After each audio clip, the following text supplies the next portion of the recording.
Today we're going to be talking about visual variant vertigo, VVV, visual variant vertigo. So vertigo, as you know, is what the patient is complaining about. It's a symptom, so they have the illusory sensation of motion. They might feel lightheaded or dizziness. And it's a visual variant because it's caused by motion in their environment, not by motion of them. So there are three major things that we have to consider in patients with vertigo. It could be the brain, it could be your eye, or it could be your ear. But not the hearing part of your ear, the vestibular, the balance portion of your ear. So we can either have a peripheral vestibulopathy, a central vestibulopathy, or it could be your eyes really jumping nystagmus that is causing the illusory sensation of motion.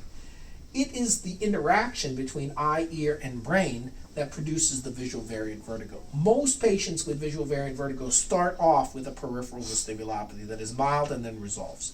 In contrast to a peripheral vestibulopathy, patients with visual variant vertigo have motion in their environment as the cause. So for example, driving or going down the aisles in the Walmart or other stores where they see the motion in their environment. Also patterns on floors and patterns on walls or walking down narrow hallways can trigger the visual variant because it is motion of their environment that triggers it, not motion of them. In contrast, peripheral vestibulopathy patients, their vertigo symptoms are triggered by head rotation. So they might be fine lying on their left side, but if they try and lie on their right side, they have the illusory motion sickness. They might feel nausea and vomiting. Central vestibulopathy patients have the symptoms all the time. It is independent of their environment or their ear.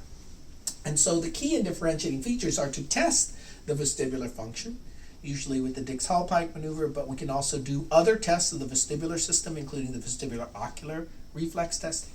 We're going to do an MRI scan to look at their brain and make sure it's not a central vestibulopathy. And of course, they're going to have a structurally normal eye exam. They can't have downbeat or upbeat or other forms of nystagmus. And the reason it's important to know this is the eye doctor has already seen the patient and did a normal exam. The ENT has already done a normal exam. The neurologist has already done a normal exam, and the brain MRI is normal.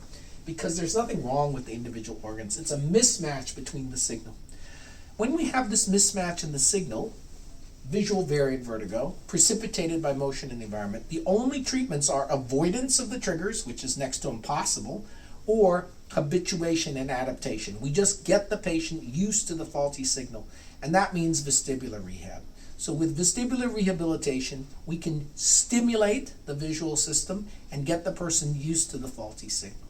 So that vestibular rehab is really great for most of the patients. Sometimes reassurance alone is all that's necessary. So the key and differentiating feature of the visual variant vertigo is that the vertigo, the symptoms, are precipitated by the visual environment and motion in the visual environment, not from the head position or the ear position.